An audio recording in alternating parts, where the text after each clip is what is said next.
Shalom, all praise to Yahweh Bashem Shah, double honor to the apostles of GMS. This is Anna Allah coming at you another video. And in this video, I'm going to be focusing on the book of St. John, chapter 20, verse 5. But I want to start from verse 1. And basically what this video is going to be about, Lord willing, is, about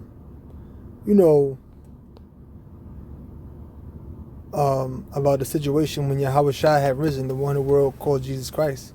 When Yahweh Shai had risen, the disciples had ran to the sepulchre to see if, to see about what they heard, that the stone was taken away from the sepulchre. Okay?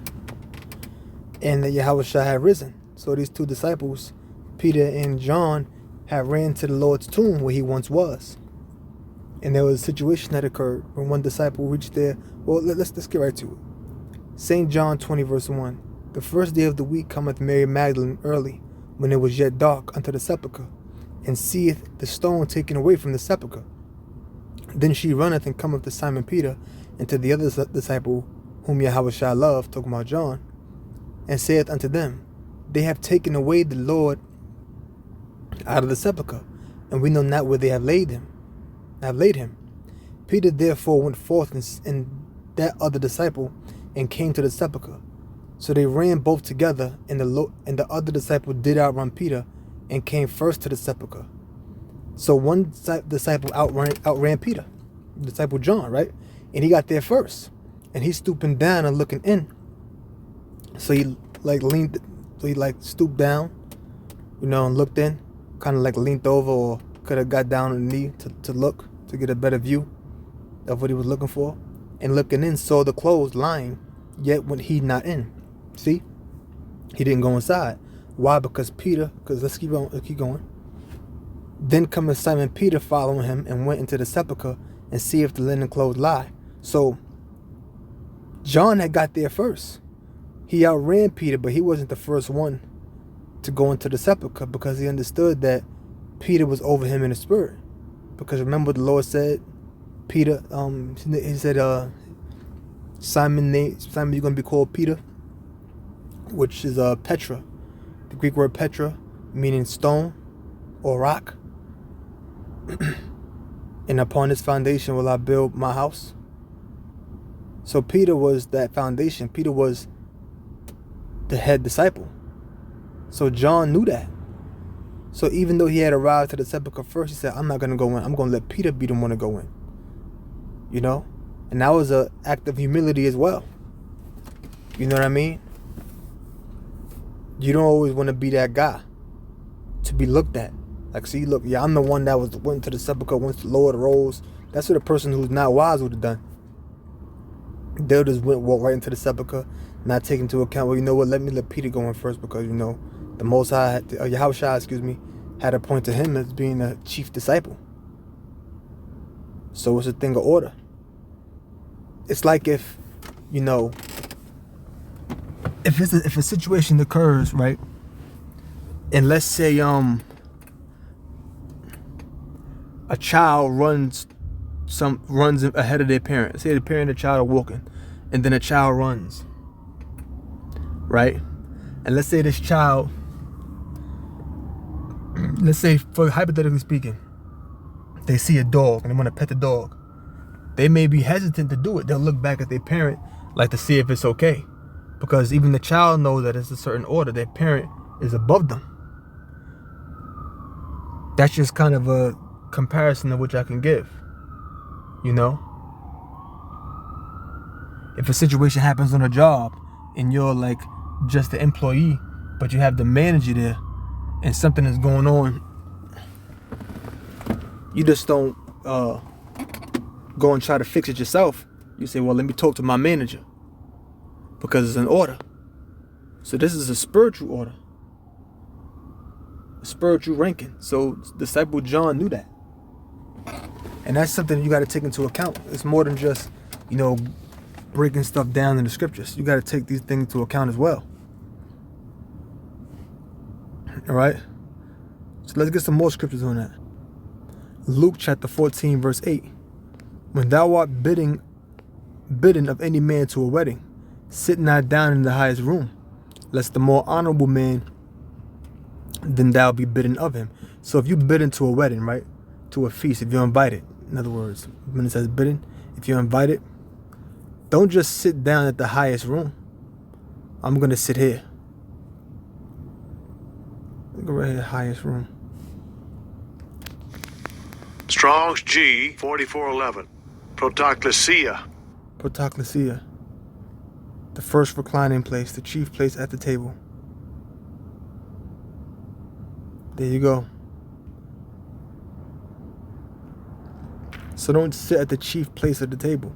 So like, you ever seen a table where you got somebody sitting and you got somebody and you have like the head of the table where someone is sitting at? You just don't go to sit at the chief part of the table. Let's say you got let me see if I can find an example. Here's an example. Now this is like an office, but imagine this being like a wedding and it's a feast going on to eating. You don't want to sit right here in this chair all the way on the left or the chair all the way on the right. That's the head of the table. You don't want to sit in the chief room in that chief seat. Why? Okay?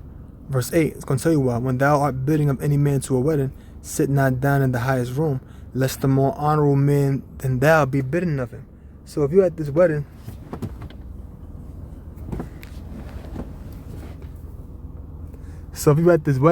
you don't want to be at the highest room, the highest seat, because, you know, what if a more honorable person is invited? Someone above you. And he that bade thee,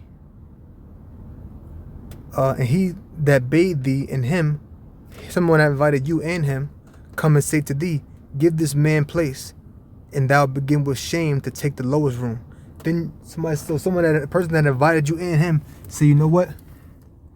Alright, let him sit there. And now you are ashamed you got to sit in the lowest seat. That can happen. You don't want to do that. Okay, I'm going to sit right here. But let's say that seat is reserved for somebody. Now with shame, you got to go and take a lower seat. You don't want to do that. But and that's what happens when people are presumptuous. They go beyond what's permitted. That's what presumptuous mean. But when thou art bidden, go and sit down in the lowest room, that when he that bade thee cometh, he may say unto thee, friend, go up higher. Then shalt thou have worship in the presence of them that sit and meet with thee.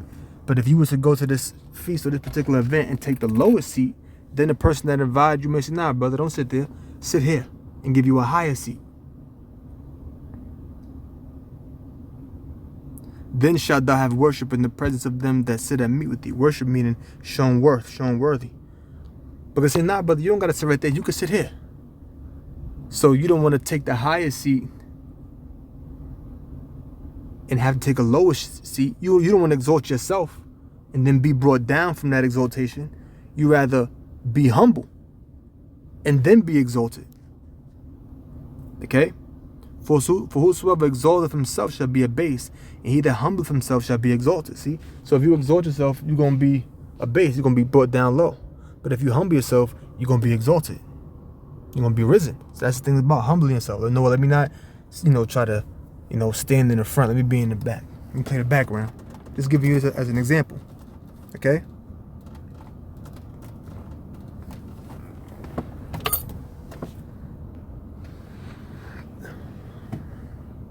Proverbs chapter 25, verse 6. Put not forth thyself in the presence of a king, and stand not in the place of great men. You don't want to, put not forth thyself in the presence of a king. So you don't want to be in the presence of a king, and you step forward in front of a king like you're a person of great honor.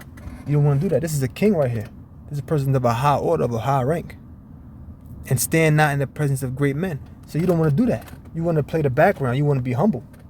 You don't want to put yourself in that position. You don't always want to be in the spotlight, because that can come crashing down. That could blow up in your face, so to speak. For better it is that it be said unto thee, come up hither, than thou shouldest be put lower in the presence of the prince whom thine eyes have seen. So it's better if it's told for you to come up, rather than you be brought low in the presence of the prince whom thy eyes have seen. So you don't want to put yourself forth in the presence of a king.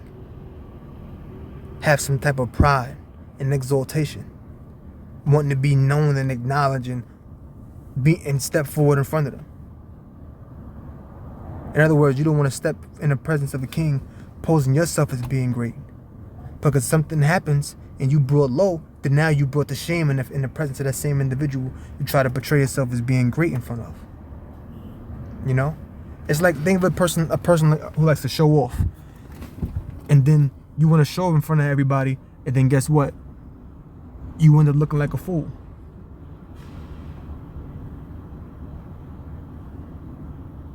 You know? I'm going to show everybody what I can do.